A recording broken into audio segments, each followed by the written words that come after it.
Rover Sport has been freshened up for 2010. Revised styling hints at more changes under the skin. Let's see how it drives. At the front, new LED headlamps are set alongside a redesigned 2-bar grille with a new bumper and wings, while at the rear, new light clusters and a revised bumper mirror the smoother front end. The interior has also been tweaked and decluttered. New seats feature a deeper, more sculpted shape, with electrically adjustable side bolsters, a first for the Range Rover Sport. The fascia has 50% fewer switches, now lit by ambient LED lighting, which also casts subtle halos around the interior door handles, pockets and the center console area.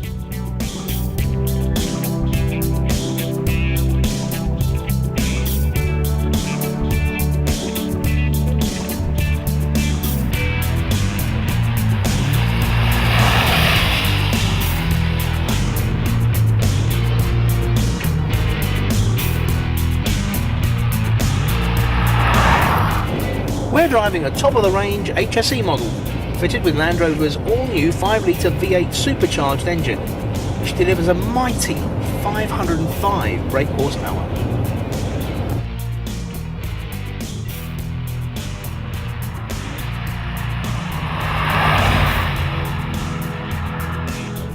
The 5-litre petrol unit was developed with Jaguar, although it features a deeper sump and extensive waterproofing to satisfy the all-terrain requirements of the Range Rover Sport.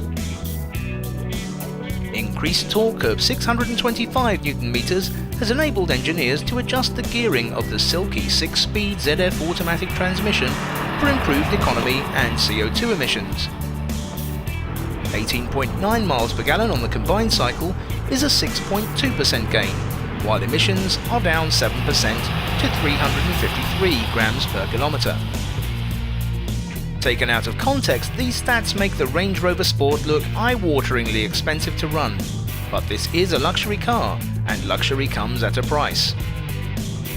Aside from a plethora of standard features, our test car came with a few snazzy extras, including surround cameras, TV, DVD twin-screen rear entertainment system, and a premium audio upgrade.